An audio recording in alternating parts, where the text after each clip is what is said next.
Thank you Jesus. Hallelujah. Thank you lord. దేవాది దేవుడు మనకిచ్చిన మరి ఒక గొప్ప అవకాశము, మరి నీతి సూర్యుని దర్శనము అనే ఉదయకాల స్తుతి ఆరాధనకు మరి దేవుడు మనందరినీ ఆహ్వానించాడండి. మరి నీతి సూర్యుని దర్శనము, దర్శనం అంటే ఇంకేదో కాదు, దేవుని యొక్క వాక్య ప్రత్యక్షత, అదే దర్శనం. దేవుని వాక్యము చేత మనల్ని తాకటమే దేవుని యొక్క దర్శనం. దేవునికి స్తోత్రం. హల్లెలూయా. కాబట్టి మరి ప్రతిరోజు ఉదయకాలము దేవాది దేవుడు మనతో అనేకమైన విషయాలను మాట్లాడుతూ తన వాక్కును ప్రత్యక్షపరుచుకుంటూ మరి మనల్ని సరిచేస్తూ మనల్ని బలపరుస్తూ ఈ విశ్వాస ప్రయాణంలో ముందుకు కొనసాగే విధంగా మనల్ని సిద్ధపరుస్తున్నందుకు దేవునికి వందనాలు చెల్లిద్దాం. దేవునికి స్తోత్రం. హల్లెలూయా. కాబట్టి మరి మన హృదయాన్ని సిద్ధపరచుకుందాం. ప్రభువా, ఈరోజు నాతో ఏమి మాట్లాడబోతున్నావు నాయన? నాకు ఏమి అవసరమో నీకు తెలుసు నాయన. సమస్తము నువ్వు ఎరిగి ఉన్నావు. నీ దగ్గర దాచిపెట్టేది ఏమీ లేదు. మరి నాతో మాట్లాడి నన్ను సమాధానపరిచి నన్ను ముందుకు కొనసాగించమని, విశ్వాస ప్రయాణంలో ముందుకు కొనసాగులాగున నీ శక్తిని, సామర్థ్యమును దయచేయమని మరి దేవుని సహాయాన్ని అడుగుదామండి. దేవుని సహాయాన్ని అడుగుదాం. మనుషులు ఎంతవరకు సహాయం చేయగలుగుతారు? మనుషులు ఎంతవరకు మనతో ప్రయాణం చేయగలుగుతారు? ఎంతవరకు మనకు తోడు ఉండగలుగుతారు? కొంతవరకే, ఒక లిమిట్ వరకు. తర్వాత ఎవరికి వారే. కానీ ఇక్కడ ప్రాముఖ్యమైన విషయం ఏంటంటే, నిన్ను ముదిమి వచ్చు వరకు ఎత్తుకొని ముద్దాడతానని వాగ్దానం ఇచ్చిన దేవుడు మనకు తండ్రి ఉన్నాడు. ఇది గొప్ప విషయం, ఇది గొప్ప వాగ్దానం. కాబట్టి అటువంటి గొప్ప తండ్రిని మనం కలిగి ఉన్నందుకు మనము ఎంతో ధన్యులం. ఆమేన్. హల్లెలూయా. కాబట్టి ఏ ఆలోచన చేయొద్దు, ఏ భయాలు వద్దు. ఇదిగో తండ్రి, నా జీవితాన్ని నీ చేతులకు అప్పగిస్తున్నా. నన్ను నడిపించు, నాకు బలము దయచేయి. ఇదిగో నా హృదయ ఆలోచనలన్నీ ఎరిగి ఉన్న దేవుడవు, నీ చేతులకి నా జీవితాన్ని, నా కుటుంబాన్ని, నా సమస్తాన్ని అప్పచెప్తున్నాను. నన్ను నడిపించు అనే ఒక ప్రార్థన చేసి దేవుని చేతుల్లో అప్పచెప్పి దేవుని అధికారానికి లోబడాలండి. మరి నిన్న మనము కొన్ని విషయాలు ధ్యానించాం. మరి ప్రతి ఆశీర్వాదముకు ముందు ఒక దేవుడు ఒక ఆజ్ఞ ఉంచాడు. కొన్ని ఆజ్ఞలు ధ్యానించాం. ఆ ఆజ్ఞల వెనక దేవుడిచ్చే ఆశీర్వాదాల గురించి ధ్యానించాం. మీరు సామెతల గ్రంథము 3వ అధ్యాయంలో కొన్ని వచనాలను ధ్యానిస్తున్నాం. మనము నిన్న ఆ మొదటి 6 వచనాలు ధ్యానించాం. మొదటి 6 వచనాలలో దేవుడు కొన్ని ఆజ్ఞలు ఇచ్చాడు. ఆజ్ఞలతో ఆగిపోలే. ఆ ఆజ్ఞల వెనక ఆశీర్వాదాలు దాచి ఉంచాడు. ఇప్పుడు నీకు ఆశీర్వాదం కావాలి అంటే ఆ ఆజ్ఞకు లోబడాలి. అదే నిన్న మనము చాలా డీటెయిల్డ్గా కొన్ని విషయాలు ధ్యానించాం. ఈరోజు మరికొన్ని విషయాలు ధ్యానిద్దాం. మరి దేవుడు మనతో ఏం మాట్లాడతాడో మరి మన హృదయాలను మనము సిద్ధపరచుకుందాం. నిన్న మరి ప్రతి ఆశీర్వాదం, నిన్న మనము ధ్యానించిన ప్రతి ఆశీర్వాదం మీరు ఆ వీడియో చూడండి. మరి పార్ట్ 1గా ఉంటుంది ఇదే మెసేజ్. కాబట్టి ప్రతి ఆశీర్వాదం మనకు కావాలి. ఆశీర్వాదాలు వద్దనేవారు ఎవరు? నాకు కావాలి, మీకు కావాలి, అందరికి కావాలి. ఆశీర్వాదాలు ఎవరికి వద్దు? నాకు ఆశీర్వాదం, నాకు బ్లెస్సింగ్ వద్దండి అని ఎవరైనా అంటారా? బ్లెస్సింగ్స్ కావాలి, ఎవరికైనా కావాలి. ఆ బ్లెస్సింగ్స్ ఇవ్వటానికే దేవుడు మరి ఇష్టపడుతున్నాడు. భూమి మీదకి వచ్చింది అందుకే. ఈ ఆశీర్వాదాలన్నింటిలో ప్రప్రదమైన బ్లెస్సింగ్ ఏంటి తెలుసా? రక్షణ. నీ ఆత్మను రక్షణలోకి నడిపించటం, నీ ఆత్మను రక్షించటం, ఆ నిత్య నరకాగ్ని నుండి నీ ఆత్మను తప్పించడం. అది ఫస్ట్ ఎవర్ బ్లెస్సింగ్. ఇంకా దాన్ని మించిన బ్లెస్సింగ్ ఇంకొకటి లేదు. దాని తర్వాతనే మిగతా బ్లెస్సింగ్స్ అన్నీ. దయచేసి విషయం గమనించాలి.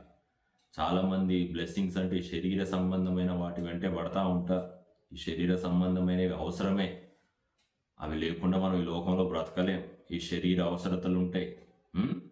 వాటిని దేవుడు అనుగ్రహిస్తాడు. శరీర అవసరతలు ప్రతి ఒక్కటి బైబిల్లో ఉన్నాయండి. దేవాది దేవుడు మనకు కావాల్సిన ఈ లోకంలో మనకి బ్రతకటానికి కావాల్సినవి ప్రతి ఒక్కటి బైబిల్లో పొందపరిచి ఉంచాడు దేవుడు. దేవుడు అవేమి వద్దు అనలే. అవేమి వద్దు, ఆత్మ సంబంధులుగా ఉండండి, ఆత్మ సంబంధులుగానే వెళ్ళిపోదాం అని అనలే. ఈ లోకంలో మనం బ్రతుకుతున్నాం. మరి ఈ లోకంలో ఉన్న అవసరతలన్నీ దేవునికి తెలుసు. వాటన్నిటి పట్ల దేవుడు ఒక గొప్ప ప్రణాళిక కలిగి ఉన్నాడు, ఒక టైమింగ్ కలిగి ఉన్నాడు. తగిన కాలమందు తగిన రీతిగా దేవుడు ఆశీర్వదిస్తాడు, నడిపిస్తాడు. ఆయన మాటలకు లోబడాలి, ఆయనను వెంబడించాలి. మనం చేయాల్సిన పని అదే. కాబట్టి ప్రతి ఆశీర్వాదం, ప్రతి blessing, physical blessings, spiritual blessings, ఇవన్నీ మనకు అవసరమే. అవన్నీ దేవుడు ఇవ్వడానికి సిద్ధంగా ఉన్నాడు. పొందుకోవటానికి నువ్వు సిద్ధంగా ఉన్నావా? ఉన్నాను అంటే ఆ ఆజ్ఞలు ఏంటో మనం తెలుసుకోవాలి. ఆ ఆజ్ఞలు ఏంటో మనం తెలుసుకోవాలి. చూడండి, సామెతల గ్రంథము 3వ అధ్యాయము నిన్న 6 వచనాలు మనం ధ్యానించాం. 7వ వచనం నుంచి చూద్దాం. 7 నుంచి చూడండి. నేను జ్ఞానిని కదా,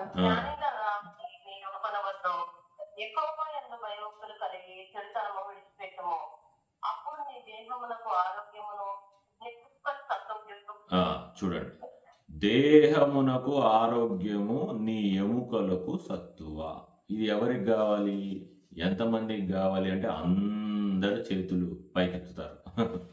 ఆయన అమ్మా, ఎంతమందికి ఆరోగ్యము కావాలి? నీ దేహమునకు. చూడండి, క్లియర్గా మెన్షన్ చేశాడు. శరీరానికి ఆరోగ్యము, ఎముకలకు సత్తువ, బలము. ఎంత గొప్ప ఆశీర్వాదం, ఎంత గొప్ప బ్లెస్సింగ్.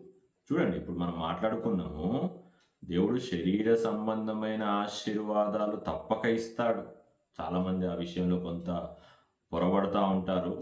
మరి దేవుడు అన్నీ ఇచ్చేవాడే దేవుడు అండి. అన్నీ ఇచ్చేవాడే దేవుడు. పలానది ఇయ్యను, పలానది వద్దు అనేవాడు కాదు. మన తండ్రి యేసయ్య. మరి మన తండ్రికి సమస్తము తెలుసు, మనకేమేమి అవసరమో అన్నీ తెలుసు. కాబట్టి మీరు ఇక్కడ గమనించండి, నీ దేహమునకు ఆరోగ్యం కావాలి, అది బ్లెస్సింగ్. నీ ఎముకలకు సత్తువ అంటే బలము కావాలి, అది బ్లెస్సింగ్. అది దేవుడిచ్చే ఆశీర్వాదం. దేవుడి నుంచి పొందుకోవాలి ఆరోగ్యం. ఆఖరికి డాక్టర్లు కూడా మేము చేసే ప్రయత్నం మేము చేస్తామండి, మిగతాది దేవుడే చూసుకోవాలంటారు. చూడండి, అంటే నీ ఆరోగ్యము కానీ, నీ శరీరానికి బలము కానీ, నీ ఎముకలకి సత్తువ అంటే బలము, బలమైన ఏమంటారు ఆరోగ్య స్థితిగతులు ఉండాలి అంటే ఇక్కడ దేవుడు ఒక ఆజ్ఞ పెట్టాడు. గమనించండి, దేవుడు ఒక ఆజ్ఞ పెట్టాడు. ఆ ఆజ్ఞకు నువ్వు లోబడితేనే ఆ 8వ వచనంలో చెప్పిన ఆశీర్వాదం మనం పొందుకుంటాం. అప్పుడు అండర్లైన్ చేసుకోవాలి. ఎప్పుడు? నేను జ్ఞానిని కదా అని నీవు అనుకొనవద్దు. నేను అనే దగ్గర మీ పేర్లు రాసుకోండి, నా పేరు నేను రాసుకుంటా. నేను జ్ఞానిని గదా అని నీవు అనుకొనవద్దు. యెహోవాయందు భయభక్తులు కలిగి చెడుతనము విడిచిపెట్టుము. ఇప్పుడు చెప్పండి ఆన్సర్. నీ అనారోగ్యానికి కారణం ఏంటి? నీ ఎముకలు బలహీనపడటానికి కారణం ఏంటి అంటే నీ మీద నువ్వు ఆధారపడటం. నీకు నువ్వే జ్ఞానివి అని ఫీల్ అయిపోయి దేవుని యందు భయభక్తులు లేక చెడుతనములో బ్రతకటం. చూడండి, అనారోగ్యం రావటం వేరు, అనారోగ్యం వచ్చి అది ఒక దీర్ఘకాలిక రోగంగా, లాంగ్ సఫరింగ్ డిసీజెస్ ఉంటాయి. అంటే అది ఇంకా అవి తగ్గవు. అవి అట్లా ఇక మన శరీరంలో ఒక భాగమైపోయి మనల్ని ప్రతిరోజు సఫర్ చేస్తూ ఉంటాయి, కష్టపెడతా ఉంటాయండి. ఇప్పుడు అనారోగ్యము రావటము, అనారోగ్యం వచ్చిన వారందరూ పాపులు, అనారోగ్యం వచ్చిన వారందరూ చెడుతనంలో ఉన్నారు కాదు. దయచేసి ఈ విషయం అర్థం చేసుకోవాలి. ఎముకలు బలహీనపడుతున్నాయంటే నీకు దీర్ఘకాలిక రోగాలు, దీర్ఘకాలిక సమస్యలతో నీ శరీరం బాధపడుతుంది అంటే దాని వెనక ఏదో ఉంది, నువ్వు కనిపెట్టాలి. ప్రభువా నాకు ఆరోగ్యము దయచేయి, నువ్వు ప్రార్థన చేస్తున్నావు. ప్రభువా నా ఎముకలు బలహీనపడుతున్నాయి. ప్రభువా నేను వంగిపోతున్నా, కృంగిపోతున్నా, బలహీనపడుతున్నా, నా శరీరం అంతా బలహీనపడుతుంది నాయన, నువ్వు బాధపడుతున్నావు కదా. మరి అలా బాధపడుతున్న వారికి దేవుడు ఒక ఆజ్ఞనిస్తున్నాడు. అమ్మా ఇంకో నా కుమారుడా, నా కుమార్తె, ఇదిగో నేను చెప్తున్నా, నీ మీద నువ్వు ఆధారపడొద్దు, నువ్వు జ్ఞానివని అనుకోవద్దు. ఇవన్నీ పక్కన పెట్టి నిన్ను నువ్వు తృణీకరించుకొని దేవుని యందు భయభక్తులు కలిగి చెడుతనము విడిచిపెట్టు. చెడుతనము, నువ్వు చెడు మాటలు మాట్లాడుతున్నావా, విడిచిపెట్టు. చెడు తలంపులు కలిగి ఉన్నావా, విడిచిపెట్టు. నీ దేహమునకు ఆరోగ్యము. ఆమేన్, హల్లెలూయా. చెడు సహవాసాలు కలిగి ఉన్నావా, చెడు తలంపుల్లో ఉన్నావా, చెడు విషయాలలో ఉన్నావా, చెడ్డ మాటలు మాట్లాడుతున్నావా. కొంతమంది చెడ్డ మాటలు పైకి మాట్లాడతారు, కొంతమంది చెడ్డ మాటలు లోపల మాట్లాడతారు. పైకి మాట్లాడే మనుషులకు వినపడతాయేమో, నీ లోపల మాట్లాడేవి దేవునికి వినపడతాయి. ఎవరి మీదైనా కుట్ర పన్నుతున్నావా, ఎవరి మీదైనా ద్వేషం కలిగి ఉన్నావా, ఎవరి మీదైనా అసహ్యం కలిగి ఉన్నావా, ఇవన్నీ చెడుతనమే అండి. శరీర క్రియల గురించి, శరీర కార్యాల గురించి బైబిల్ ఎన్నో విషయాలు మనకు తెలియజేసింది. మీరు గలతీ పత్రిక 5వ అధ్యాయం చూస్తే శరీర క్రియలేంటి, ఆత్మ సంబంధమైన క్రియలేంటి, అవన్నీ మనం చూడొచ్చు. కొలెషన్స్లో చూడొచ్చు, రోమన్స్ 8లో చూడొచ్చు. చాలా ప్రాముఖ్యమైన విషయాలు. ఈ శరీర క్రియలన్నీ చెడుతనమును కలుగజేసి శరీరాన్ని బలహీనపరుస్తున్నాయి. ఎప్పుడైనా గమనించావా నీ అనారోగ్యానికి కారణం ఏంటి? ఏమో అందరికి వస్తున్నాయండి, నాకు కూడా వస్తున్నాయి అంటే నీ అంత అజ్ఞాని మరొకరు లేరు. అందరికి వస్తున్నాయి, కానీ అందరిలాంటి దేవుడు కాదు కదా నీ దేవుడు. నువ్వు పూజించే దేవుడు, నువ్వు ఆరాధించే దేవుడు, నువ్వు స్తుతించే దేవుడు, నువ్వు ఏ దేవునికి ప్రార్థిస్తున్నావు ఆ దేవుడు గొప్ప దేవుడు కదా. ఎప్పుడన్నా ఆలోచించావా, గమనించావా? చాలా ఇంపార్టెంట్ అండి. దేవుడు ఈరోజు మనతోనే మాట్లాడుతూ ఉన్నాడు. దయచేసి విషయాన్ని గమనించాలి. మన దేహానికి ఆరోగ్యము కావాలి, మన ఎముకలకి బలము కావాలి. ఎక్కడ దొరుకుతాయి? చూడండి, ఏ హాస్పిటల్ని నమ్ముకుంటామండి మనం? ఏ హాస్పిటల్ని నమ్ముకుంటాం? ఏ డాక్టర్ని నమ్ముకుంటాం? హాస్పిటళ్ళు డాక్టర్లు వద్దని నేను అనట్లే, కానీ ఎంతవరకు మనం వారి మీద ఆధారపడవచ్చు? నమ్మకం ఉందా నీకు? నీకు వచ్చిన రోగము నువ్వు పలానా హాస్పిటల్కి వెళ్తే 100% తగ్గుతుందనే నమ్మకం ఉందా? ఒక వ్యక్తి మరి తనకున్న ఆస్తినంతా, మరి మీరు చూస్తే ఆ రక్తస్రావం కలిగిన స్త్రీ, 12 సంవత్సరాలుగా బాధపడుతున్న స్త్రీ గురించి మనము చూసాం. యేసయ్య యొక్క వస్త్రపు చెంగు తాకిన వెంటనే ఆ స్త్రీ స్వస్థపరచబడ్డది. తన ఆస్తినంతటిని కోల్పోయిందంట, తనకున్నయన్ని కోల్పోయిందంట. దేనికి? వైద్యం కోసం, వైద్యం కోసం, ట్రీట్మెంట్ కోసము తనకున్నయన్ని కోల్పోయింది. అయినప్పటికీ స్వస్థత కలగలే. 1 కాదు, 2 కాదు, 12 సంవత్సరాలు, 12 years ఆఫ్ లాంగ్ సఫరింగ్.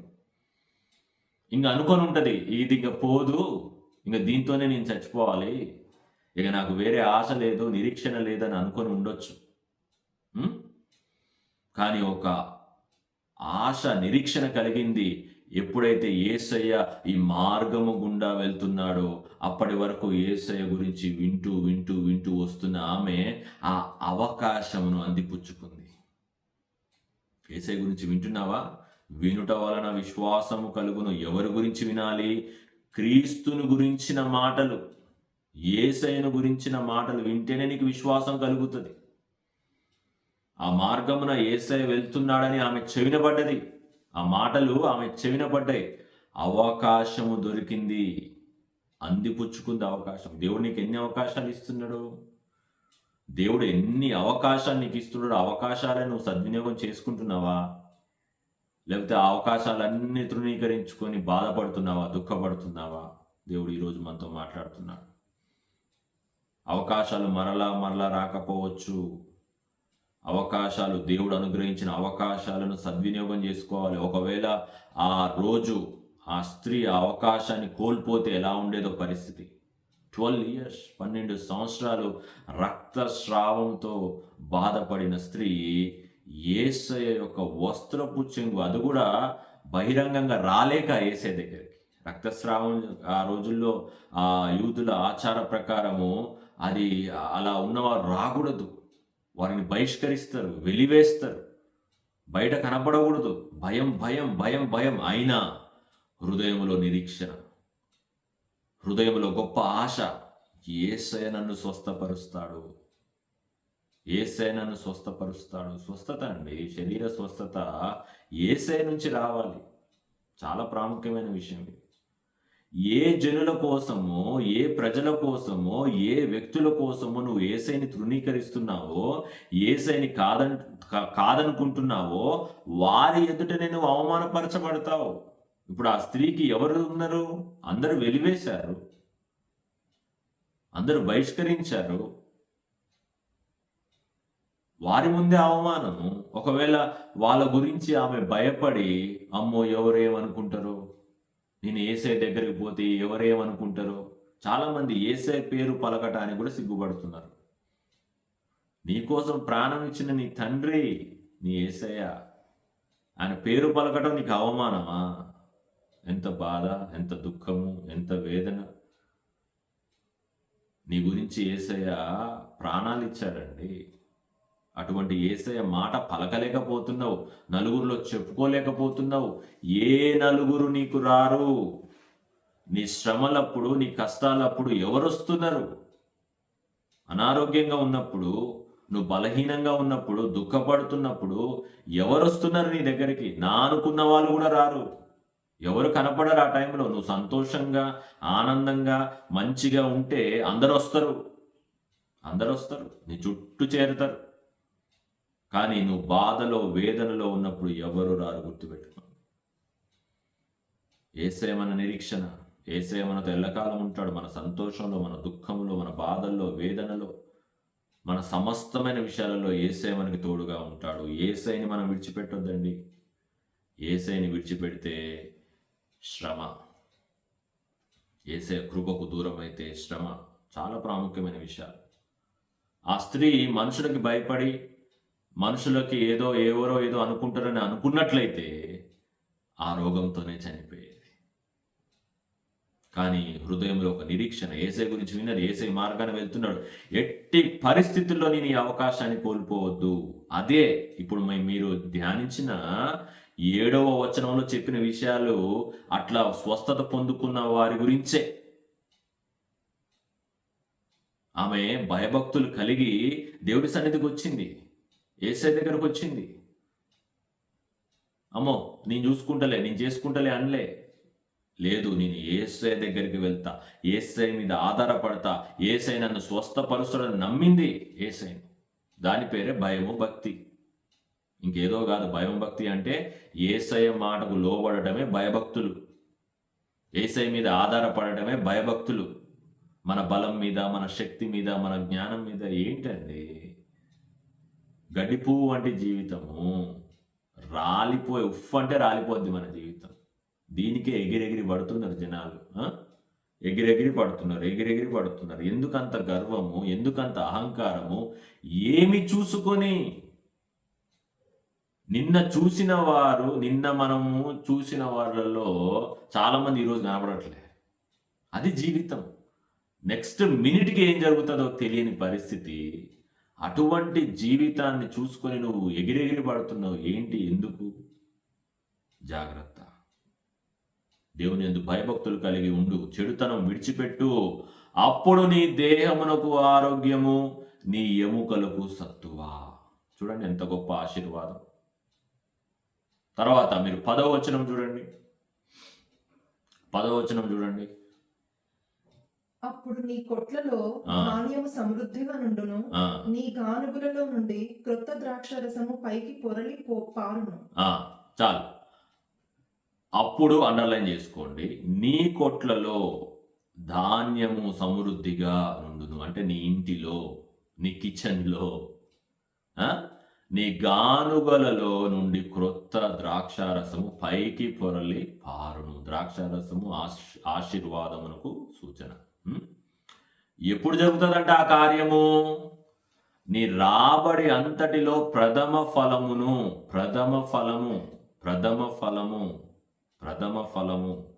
నీ ఆస్తిలో భాగమును ఇచ్చి యెహోవాను ఘనపరచుము.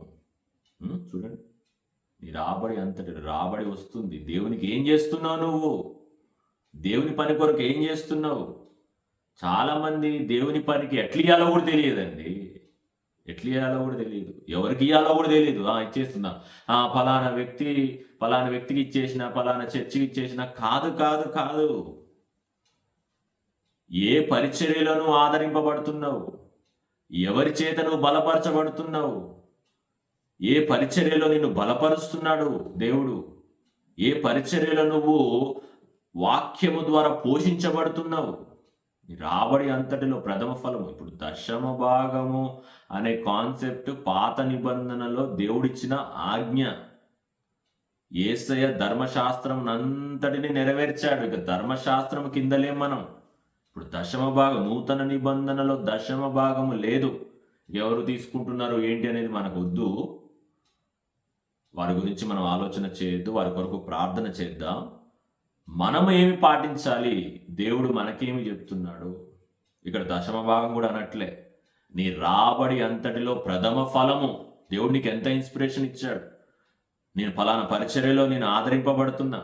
చాలామందికి ఈ విషయం ఇంపార్టెంట్ అండి. చాలామంది దేవుడికి ఇచ్చేసి నేను ఏదో చేసేసినా, లేకపోతే నేను ఇయ్యబట్టే వాళ్ళు బ్రతుకుతున్నారు, నేను ఇయ్యబట్టే పరిచర్య నడుస్తుంది. తప్పు, అట్లా మాట్లాడవద్దు. చాలామంది అట్లా మాట్లాడతారు. చాలామంది అక్కడ ఇచ్చి ఫెయిల్ అవుతారు. కాబట్టి నీ రాబడిలో నీకు వచ్చిన దాంట్లో కృతజ్ఞతగా దేవునిని గణపరచాలనే ఆశ నీకుంటే అలా ఇవ్వటం దేవుని గణపరచటం. అమ్మో నేను ఇస్తే వాళ్ళు ఏం చేస్తారో, వాళ్ళన్నీ దేనికి వాడుకుంటారో నీకు అనవసరం. అది ఆ లెక్క దేవుడు చూసుకుంటాడు. ఒకవేళ నువ్వు ఇచ్చినవి వారు ఎవరైనా మిస్యూజ్ చేస్తే ఆ లెక్క దేవుడు చూసుకుంటాడండి. నీకేం అవసరం? దేవుడు అన్యాయస్తుడు కాదు, నీతిమంతుడు, న్యాయమంతుడు, రోషం కలిగిన దేవుడు, ప్రతి ఒక్కరికి న్యాయం చేసే దేవుడు.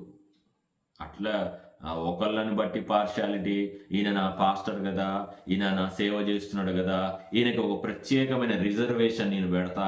కాదు. ఈ ఆజ్ఞలు అందరికీ, ప్రతి మనుషునికి. నువ్వు పాస్టర్గా, బిషప్గా, పెద్ద వ్యక్తివిగా, గొప్ప పేరు ప్రఖ్యాతలు ఉన్న వ్యక్తివిగా దేవుని ఆజ్ఞలకు లోబడాల్సిందే. ప్రతి ఒక్కరు, అందరూ సమానమే.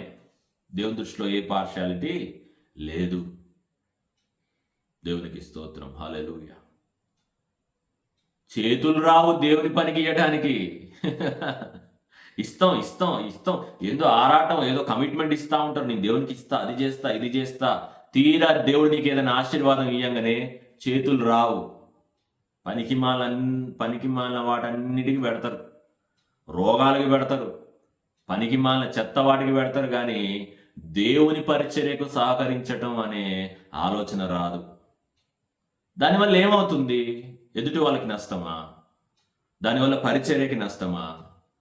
పరిచర్య నడిపించే దేవుడు అండి. నువ్వు నీ దాంట్లోంచి ఇస్తున్నావు అంటే అది నీకు ఆశీర్వాదం. ఆ ఆశీర్వాదమే 10వ వచనంలో దేవుడు తెలియజేస్తున్నాడు. అప్పుడు నీ రాబడి అంతటిలో ప్రథమ ఫలము నీవిస్తే, అబ్బాయి ఇంకా నీ ఆస్తిలో భాగం అంట. ప్రథమ ఫలం కాదు.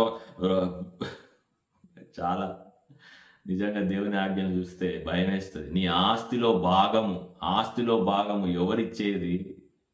ఎవరిస్తున్నారు ఆస్తిలో భాగము? ఒకప్పటి విశ్వాసులు, ఆదిమ సంఘంలో ఉన్న విశ్వాసులు వాళ్ళ స్థలాలని, వాళ్ళ బంగారాన్ని అన్ని అమ్మి అవన్నీ తీసుకొచ్చి అపోస్తుల పాదాల దగ్గర వేశారు. నువ్వు అనుకోవచ్చండి అప్పుడండి ఇప్పుడు ఎవరు లేరు అట్లా అంటే, నువ్వెలా అంటావు ఎవరు లేరని? దేవుడు పరిచర్య ఇంకా చాలా మందికి అర్థం కావట్లేదండి. దేవుడి పరిచర్య ఎంత ఘనముగా దేవుని చేత జరిగించబడుతుంది తెలుసా? నువ్వు అనుకుంటావు నేనొక్కరిని పరిశుద్ధుని, నేనొక్కరిని అద్భుతంగా పరిచర్య చేస్తున్నా, అందరు దొంగలే అని అనుకోవచ్చు చాలా మంది. No no no no. దేవుడు ఎవరిని ఎలా వాడుకుంటాడో మీకు తెలియదు, నాకు తెలియదు. దేవుడు ఘనముగా తన బిడ్డలని వాడుకుంటాడు పరిచర్యలో. ఎక్కడ ఏ మారుమూల ప్రాంతాల్లో, లేకపోతే ఏ సిటీలో, ఎక్కడ ఏ దేశంలో, ఏ ప్రాంతంలో దేవుడు ఎట్లా వాడుకుంటాడో దేవునికి తెలుసు. ఏలియా అట్లనే ఫీల్ అయిపోయిండు. యెజబెలు తరుముతా ఉంది, పారిపోతా ఉన్నాడు. దేవుడితో అంటున్నాడు, ప్రభువా నీ కోసం నేను ఒక్కరినే మిగిలిన, నేను ఒక్కరినే అంటున్నాడు ఏలియా. అవునా బాబు, నువ్వు ఒక్కడివేనా? అది నీ జ్ఞానం. నువ్వు ఒక్కడివే నువ్వు అనుకుంటున్నావు. 7,000 మందిని నేను దాచిపెట్టినా, నీకు తెలుసా ఆ విషయం అంటున్నాడు దేవుడు ఏలియాతో. బయలుకు మోకాళ్ళునని 7,000 మంది ఉన్నారు, 7,000 మంది బలగా ఉన్నారు. నువ్వు ఫీల్ అవుతున్నావు నువ్వు ఒక్కడివే అని.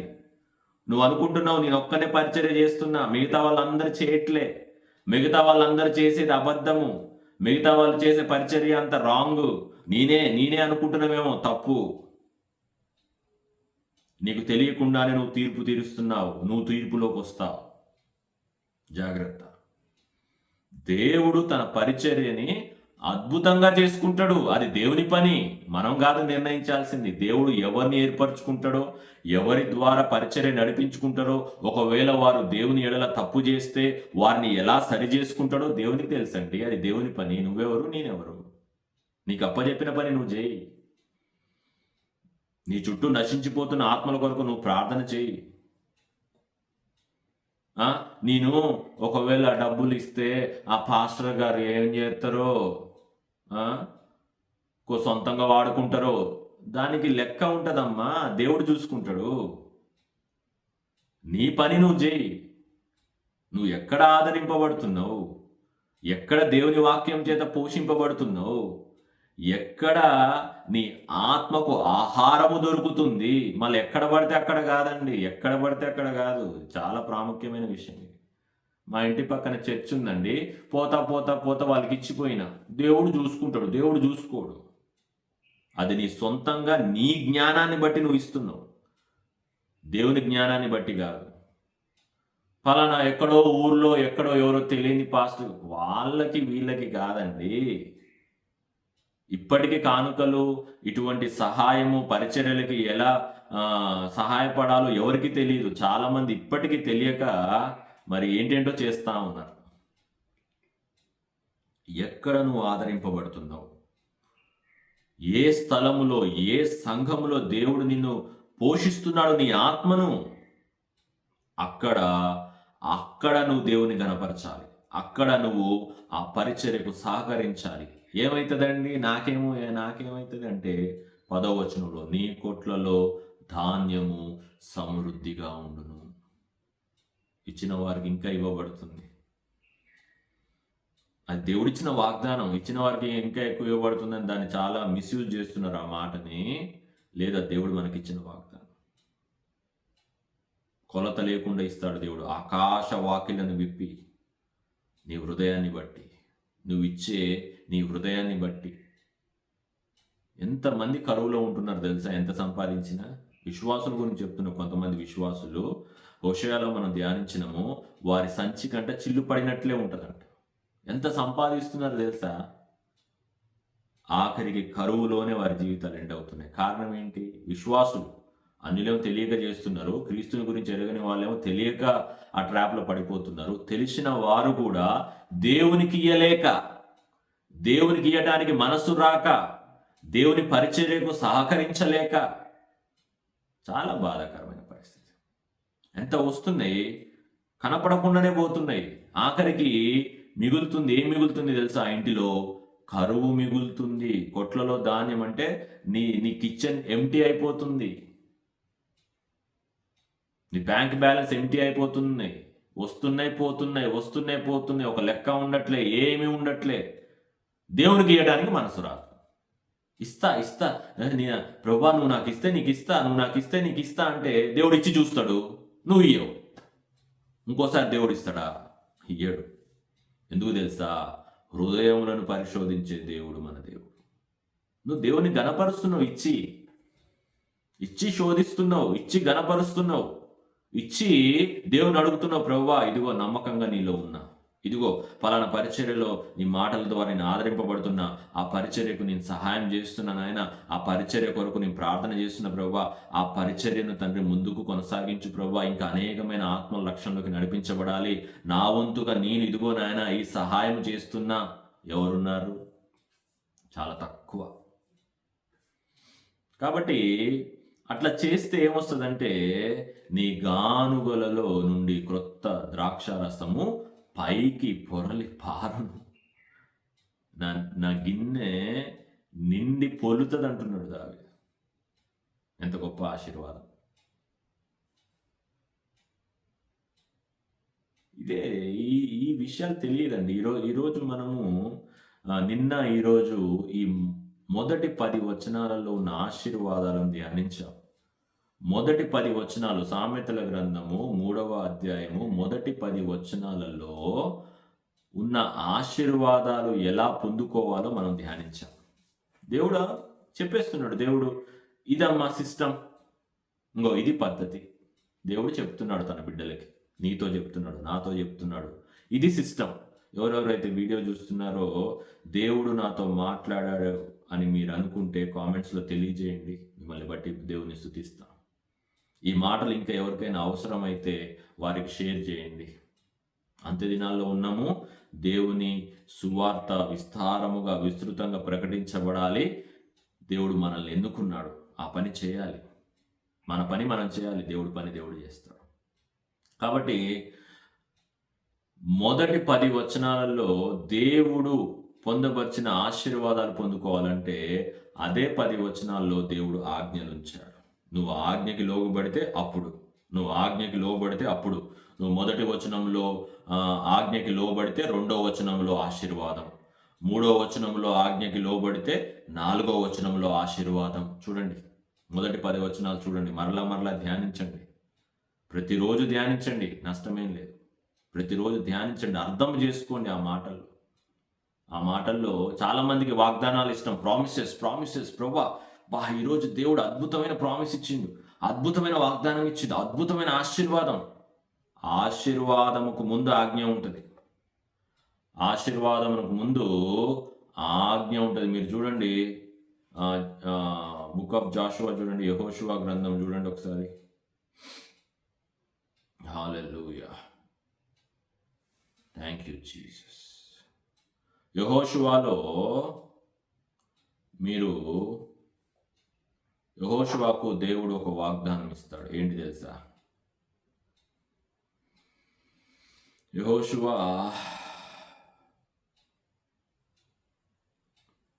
5:6 చూడండి. మొదటి అధ్యాయము, యెహోషువ మొదటి అధ్యాయం 5:6.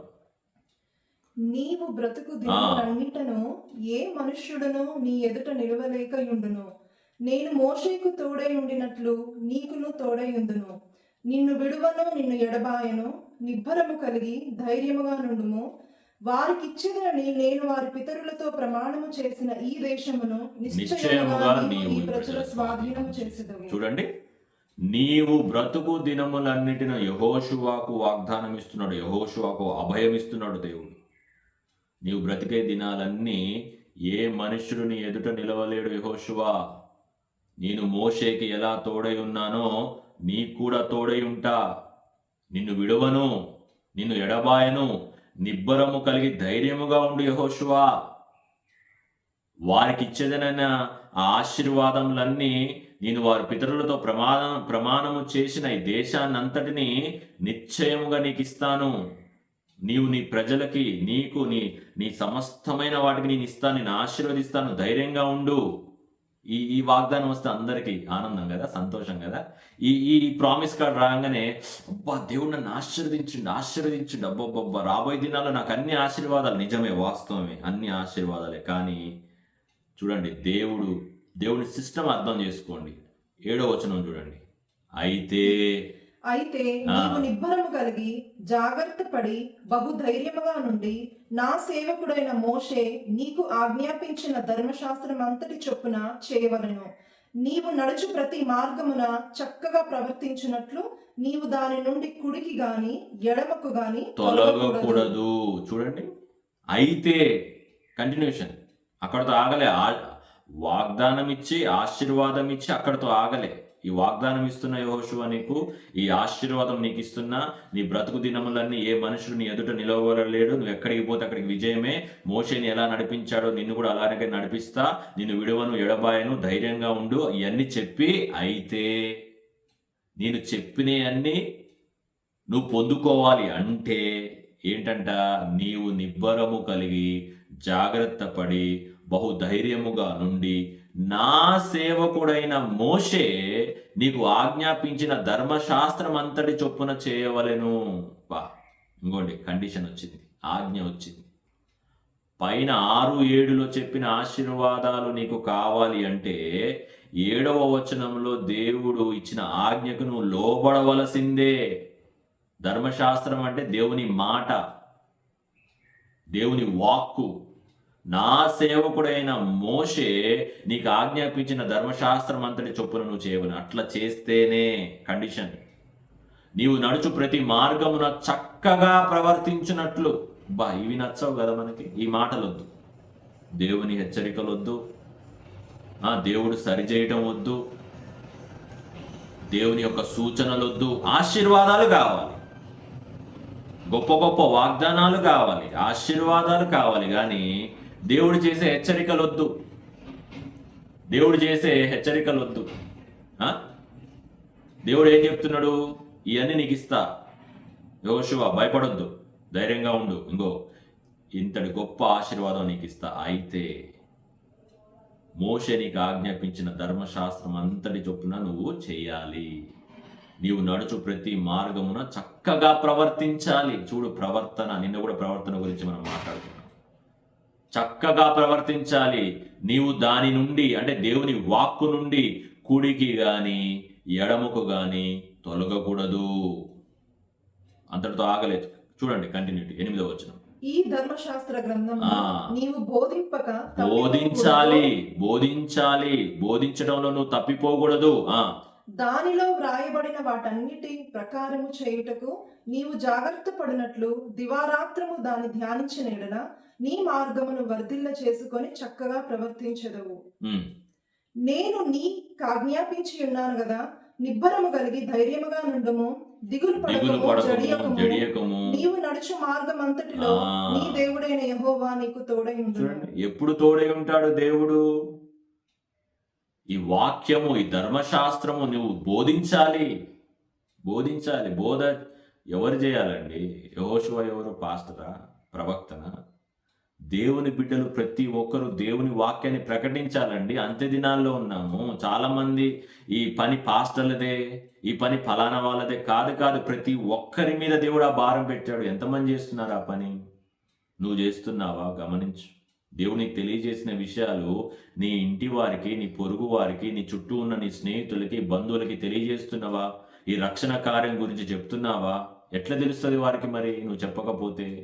ఎవరో చెప్తారులే నువ్వు అనుకుంటున్నావు. కాదు, నీ మీద పెట్టాడు దేవుడు ఆ భారము, నీ మీద పెట్టాడు దేవుడు ఆ బాధ్యత. నువ్వు చెప్తున్నావా? నీ రక్షణ సాక్ష్యాన్ని పంచుకుంటున్నావా? దేవుడు నీకు చేసిన మేలులను, దేవుడు నీ జీవితంలో చేసిన ఘనమైన ఆశ్చర్య కార్యాలను తెలియజేయగలుగుతున్నావా? ఇందాక చెప్పినట్లు, ఏ జనుల నిమిత్తము నువ్వు మొహమాటముతోనో భయముతోనో యేసే గురించి మాట్లాడవో అదే జనుల మధ్యలో నువ్వు అవమానంగా మిగిలిపోతావు. చాలా దుఃఖకరమైన విషయం అది. బోధించమంటున్నాడు. ఇవన్నీ కండిషన్స్, దేవుడు పెట్టిన కండిషన్స్ యెహోషువాకి. పైన చెప్పిన ఆ యొక్క ఆశీర్వాదాలు రావాలి అంటే యెహోషువాకి దేవుడు చూడండి ఎన్ని కండిషన్స్ పెట్టాడు. నువ్వు ధ్యానించడం ఒకటే కాదు నాయన, నువ్వు ధ్యానించడం కాదు, నువ్వు చక్కగా ప్రవర్తించడం ఒకటే కాదు, ఇందులో ఉన్నాయి నువ్వు బోధించాలి. ఆ బోధించడంలో తప్పిపోకూడదు. దానిలో వ్రాయబడిన వాటన్నిటి ప్రకారము చేయాలి. అలా చేయటానికి నువ్వు జాగ్రత్తగా ఉండేటట్లు దివారాత్రములు వాక్యమును ధ్యానించాలి. అప్పుడు నీ మార్గమును వర్ధిల్ల చేసుకొని చక్కగా ప్రవర్తిస్తావు. చూడండి, దేవుని వాక్యము మనల్ని సరిచేసేదండి. దైవావేశము వలన కలిగిన లేఖనము అంటే దైవము నోట నుండి వచ్చిన మాటలు ఇవన్నీ. దేవాది దేవుడు నోట నుండి వచ్చిన మాటలు ఇవి మన మార్గాలను వర్ధిల్లింపజేస్తాయి. మనము చక్కగా ప్రవర్తించడానికి దేవుని మాటలు మనకి ఉపయోగపడతాయి. దేవుని మాటలండి నీ యొక్క జీవితానికి పరమార్థము తెలియజేసేవి దేవుని మాటలు. నీ పుట్టుక యొక్క రహస్యం, నీ జీవితం యొక్క పరమార్థము, నీ భవిష్యత్తు, నీలో ఉన్న ఆత్మ యొక్క గమ్యము. మనం ఆత్మ సంబంధులం.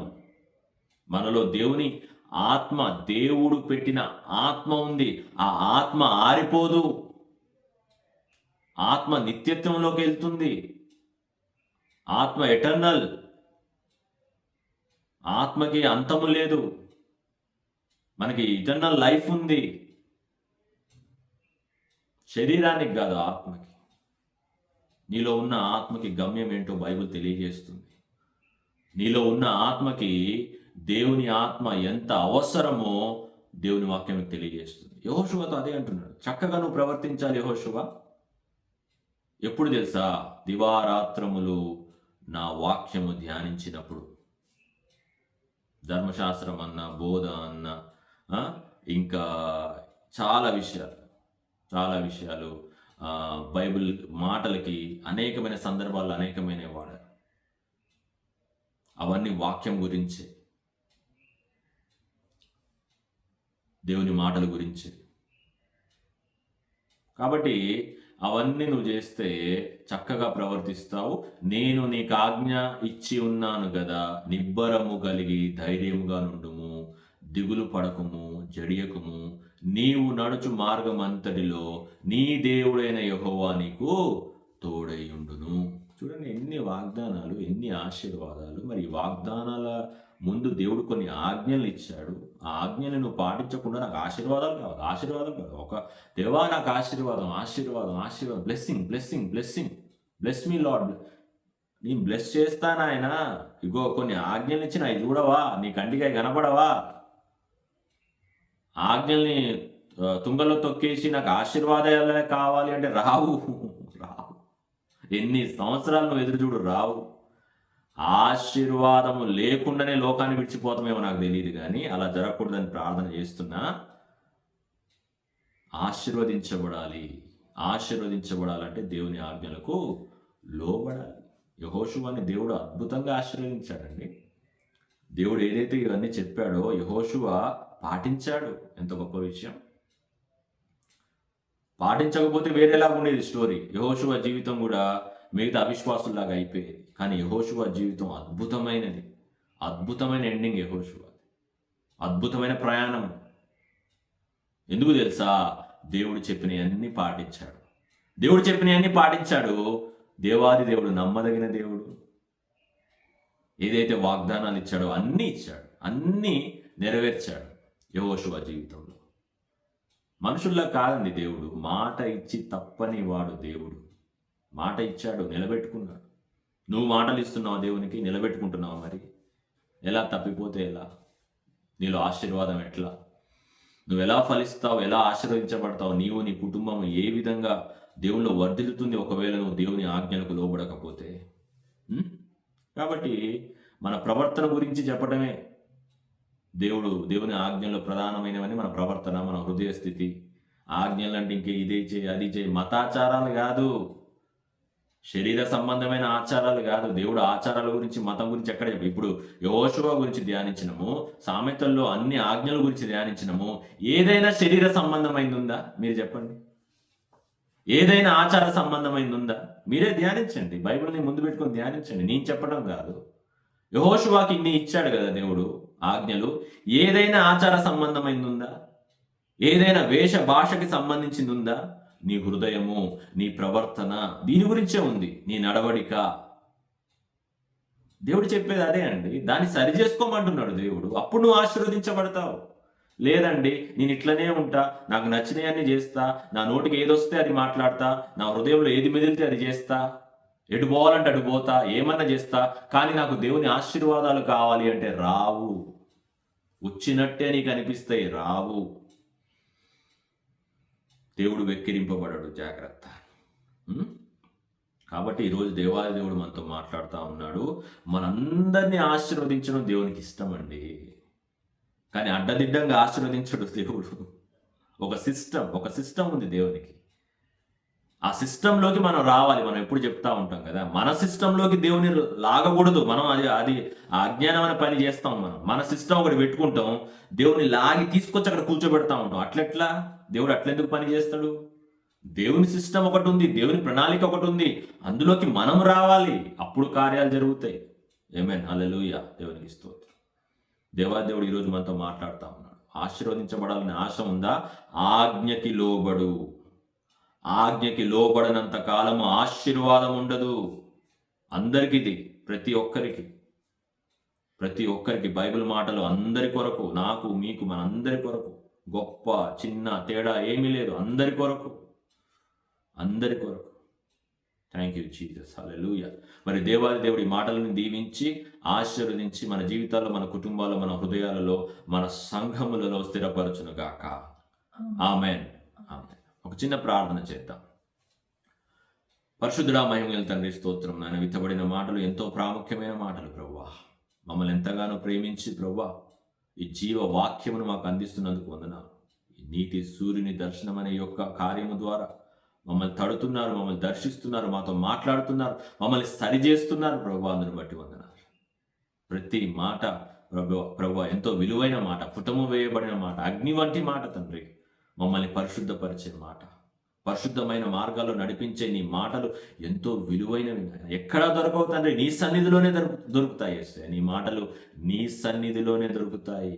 మేము ఎక్కడికి పోయి నీ లోకంలో అన్ని లోక సంబంధమైనవి, శరీర సంబంధమైనవి దొరుకుతాయి, కానీ ప్రభువా ఆత్మ సంబంధమైన మాటలు, మా ఆత్మను వర్ధిల్లింపజేసే మాటలు నీ సన్నిధిలోనే దొరుకుతాయి. ఉదయకాలం మీరు మాకు ఇచ్చిన ధన్యతను బట్టి వందనాలు. మా ఆత్మను మీ చేతులకు అప్పగిస్తున్నాం. మేము ఆశీర్వదించబడాలి తండ్రి, మీ ఆజ్ఞలకు లోబడాలి, ఆశీర్వదించబడాలి తండ్రి. మీ ఆజ్ఞకు విరోధంగా మేము చేసి బ్రతకలేము నాయన. ఈ లోకంలో శాపగ్రస్తులం అయిపోతాం. నీ ఆజ్ఞలకు ఎవరైతే విరోధంగా ఉన్నారో వారందరి కొరకు విజ్ఞాపన చేస్తున్నాను. ఏ ఆత్మ నశించిపోవడం నీ చిత్తము కాదు నాయన. ప్రతి ఒక్క ఆత్మ, ప్రతి ఒక్కరు తండ్రి నీ ఆజ్ఞలకు లోబడి నీలో ఫలించాలి నాయన, నీలో ఆశీర్వదించబడాలి యేసయ్య. అది నీ చిత్తం, అది నీ ప్రణాళిక. అందుకొరకే నీ వచ్చావు తండ్రి. యేసయ్య, ఎంత గొప్ప ప్రేమ, ఇంతటి గొప్ప ప్రేమని మాకు ఇచ్చారు. అందుని బట్టి వందనాలు. ఉచితముగా ఇచ్చారు తండ్రి. ఇంకా నీ ప్రేమని అర్థం చేసుకొని వాళ్ళు ఎవరైనా ఉంటే వారి కొరకు విజ్ఞాపన చేస్తున్నాం. ఎవరెవరైతే ఈ మాటలు వింటున్నారో వారందరి కొరకు విజ్ఞాపన చేస్తున్నాం తండ్రి. ప్రతి ఒక్కరికి నువ్వు వాగ్దానాలు ఇచ్చావు తండ్రి. బైబిల్లో రాయబడిన వాగ్దానం ప్రతి ఒక్కరికి తండ్రి, అందరికీ నీవు ఇచ్చావు తండ్రి. ఆశీర్వాదాలు, వాగ్దానాలు, వాటిని పొందుకోవాలంటే ప్రభువా నీవు పొందుపరిచిన ఆజ్ఞలకు మేము లోబడాలి. లోబడకుండా మేము ఆశీర్వదించబడలేము తండ్రి. ప్రతి ఒక్కరికి లోబడే హృదయాన్ని దయచేయండి. నీ మాటలకు, నీ ఆజ్ఞలకు లోబడే హృదయాన్ని దయచేయమని విజ్ఞాపన చేస్తున్నాను. మమ్మల్ని, మా కుటుంబాన్ని, మా సమస్తాన్ని, ఎవరెవరైతే ఈ మాటలు వింటున్నారో, ఎవరైతే ఆన్లైన్లోకి వచ్చారో ప్రేయర్లోకి తండ్రి, వారి కుటుంబాలని తండ్రి, మాటలు వింటున్న వారిని, మమ్మల్ని, మా కుటుంబాలని, మా సమస్తాన్ని మీ చేతులకు అప్పగిస్తూ సమస్త మహిమ ఘనత మీకే చెల్లిస్తూ యేసు నామములో ప్రార్థించి అడిగి వేడుకొంచున్నాం తండ్రి. ఆమేన్. ఆశీర్వాద ప్రార్థనతో ముగిద్దాం. మన తండ్రి యొక్క ప్రేమ, కుమారుడైన యేసు క్రీస్తు ప్రభు యొక్క కృప, ఆదరణకర్త యొక్క పరిశుద్ధాత్మ యొక్క సహవాసము ఎల్లవేళ మనకు తోడే ఉండి మనం స్థిరపరిచి బలపరిచి ముందుకు నడిపించును గాక. ఆమేన్. Praise the Lord church. అందరికి praise the Lord. God bless you.